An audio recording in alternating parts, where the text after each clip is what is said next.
তো সকালবেলা সবগুলারে খাওয়াই দিছি। তো আজকে হচ্ছে আমাদের যে বেড়াটা দিছিলাম সামনের দিক দিয়ে, প্রতিদিন এটা টপকায় টপকায় সব হাঁস মুরগিগুলো চলে যায় বাইরে।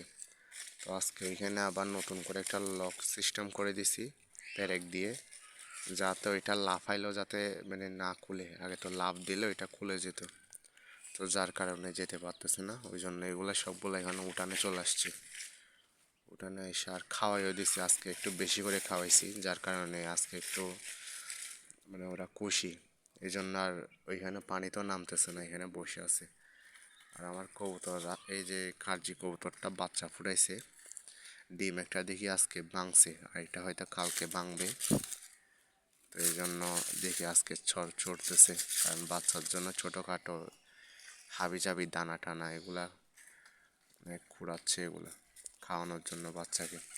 আর ওইদিকে এই যে যে মাদিটা আসছে এখন, ওই মাদিটারও বাচ্চা আছে, এটা কালকে পরশু ফুটেছিল গত।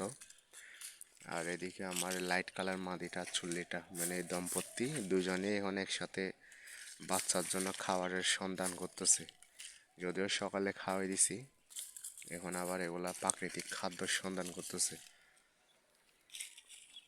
আর এখানে হচ্ছে আমার এই মুরগিটাকে যে বেঁধে রাখবো, যে জুড়ি ওইটা ভেঙে ফেলছে, ওই যে এক কর্নারে ফেলে রাখছে ওইটা।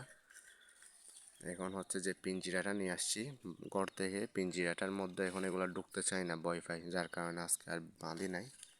যদিও ভয় লাগে, কারণ অনেক পরিশ্রম করে অনেক কষ্ট করে আমি বাচ্চাগুলা অনেকটা বড় করছি।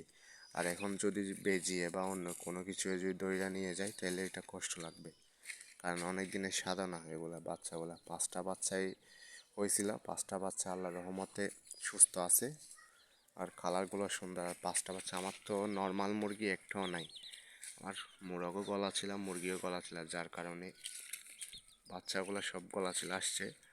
তো আমি সামনে আশা করতেছি যে মানে যা তুলবো বাচ্চা সবগুলাই গলা ছিল হবে, আমার কোনো নর্মাল মুরগি থাকবে না।